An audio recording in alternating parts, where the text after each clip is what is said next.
Pessoal, hoje, Pessoal, Hokuto no Ken é um anime datado, mas porém tem muitos fãs que estão ganhando adeptos de assistir ou ler o mangá ao longo dos anos. E eu vou trazer para vocês umas curiosidades sobre esse anime que fazem a diferença com relação ao Nanto Shinken, que é uma arte marcial que era para ser parceira do praticante de Hokuto Shinken, que seria o Kenshiro, né? Eu sei que é muito Shinkashi de lá, mas vocês vão entender, fica nesse vídeo aqui para você entender melhor. A arte marcial Nanto Seiken a princípio nasceu para ser parceira de quem praticasse, fosse herdeiro do Hokuto Shinken, no caso aqui o Kenshiro, galera. E o adepto principal dele era o Shin. No mangá, isso é uma curiosidade muito interessante. No início do mangá de Hokuto no Ken seriam só essas duas artes, tá? Ia ser o Hokuto Shinken e o Nanto Shinken, com diferenças bem peculiares. Enquanto o Hokuto Shinken é um golpe que aplica danos internos no corpo de um usuário, de um adversário, no qual você dá golpes e você pressionando pontos específicos de pressão, você faz o cara implodir, né, de dentro para fora, né? O Nanto Seiken, ele é uma habilidade mais externa, na qual você perfura ou você corta. Meu Deus! Bom, pra quem conhece o Shin sabe como era tenebroso os ataques dele. Foi ele que causou aquela cicatriz no Kenshiro. Só que a popularidade do mangá na época foi tão grande que o autor decidiu começar a colocar mais ramificações entre vilões, né? Utilizando essas técnicas. E o Nanto Seiken acabou sendo ramificado e foram criados mais de 108 ramificações para que vários personagens aparecessem usando uma ramificação diferente de estilo. Mas é claro, calma, eu não vou falar das 108 nesse vídeo, é muita coisa. Eu vou falar para vocês só das principais, né? Puxa vida!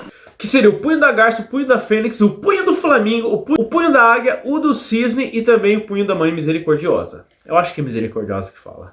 Bom, todo mundo que vê o começo de Hokuto no Ken sabe que era para ter uma união ali entre o Shin e o Kenshiro. Eles não poderiam lutar, né? Existe uma ordem ali em que, como eles utilizavam artes marciais chinesas muito poderosas, eles eram proibidos de enfrentar um ao outro. Só que vocês sabem como é que é, né? Entrou a mulher no meio, a coisa desandou de vez. E com a ajudinha do Jag ali, incrementando e fomentando que o Shin sequestrasse a noiva do Kenshiro, que era a Yuria na época, acabou disseminando um ataque entre os dois. Quem que é Jag? Jag é meu irmão de criação do Kenshiro, tá? Depois de um certo tempo, nós descobrimos que além do Shin ter enfrentado o Kenshiro e tudo ficou mais tranquilo, existia um personagem que lutava com o estilo do Cisne, que seria o Rei. Rei é um personagem que luta pela estrela da justiça, então ele não é um vilão ali, ele é um personagem pelo contrário, muito herói, andou do lado de Kenshiro por um tempo, já se enfrentaram.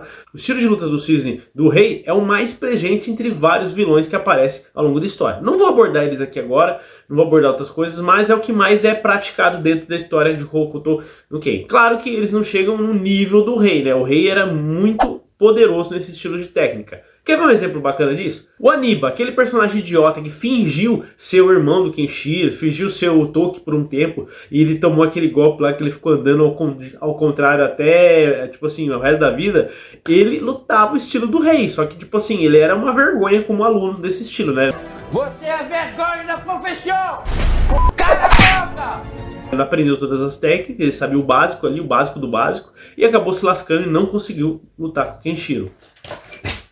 Pronto, eu tirei um pouco essa luminosidade feia e tá atrapalhando meu rosto, né? Depois de um tempo nós conhecemos o Yuda, o esteira da Estrela da Beleza, que lutava o estilo do Flamingo, né? Que era uma graciosidade maravilhosa e detém ataques a longa distância. Ele também seguiu um caminho errado e escuso, ele acabou se aliando a Hao, né? Que história, e ele acabou com ele levando mais de 27 escolas junto com ele. Pra você ver o poder de um desses guerreiros mais poderosos dos seus estilos, eles tinham uma grande influência ali na narrativa.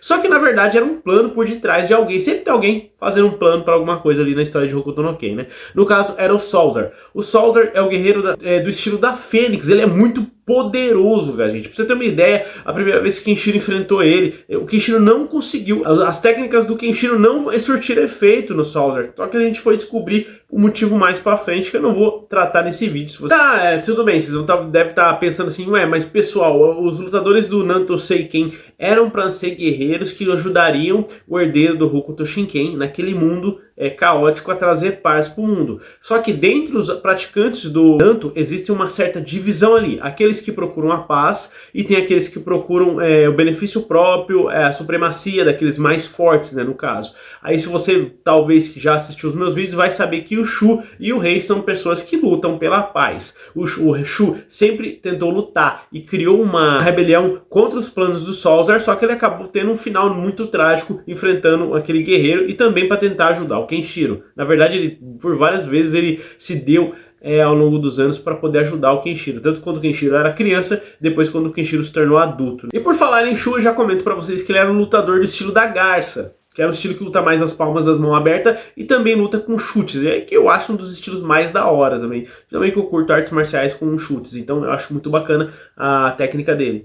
O punho da águia é um outro estilo do Naruto Seiken, e quem praticava ele, que era um golpe mais perfurante, você já sabe quem que é, né? O Shin, exatamente o Shin, que apareceu no começo da história de Hokuto no Ken, e também o Judai. Judai era um guerreiro que apareceu no OVA de Hokuto no Ken, galera. E quem era responsável e general Nanto da história, na verdade, foi bem escondido isso da gente, era a Yuria, galera, sim mesmo. Ela era responsável por ser a General Nanto, que ia se encontrar com o portador e herdeiro do Hokuto Shinken, porque em tempos de crise e de guerra, ela tinha que se unir, levando todos os guerreiros Nanto juntamente com ela, para que eles tentassem promover a paz no mundo, né? Mas vocês sabem que não deu muito certo isso.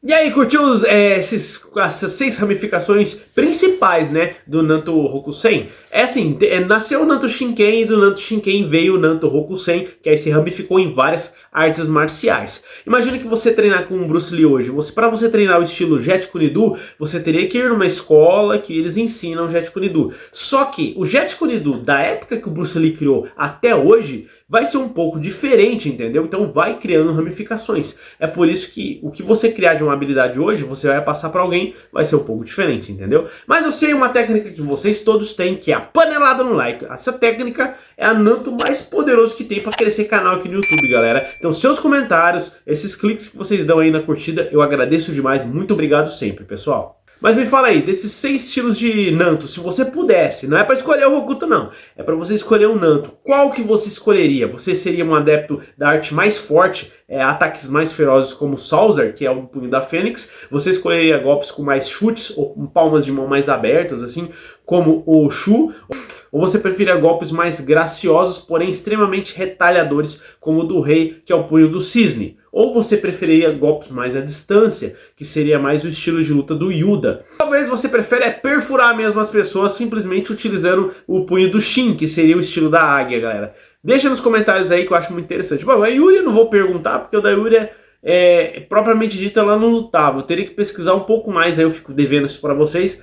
Porque, tipo assim, ela só é responsável, né? É um cargo importante de estar sendo a general desses guerreiros aí, beleza? Forte abraço, fica com Deus e até mais, galera.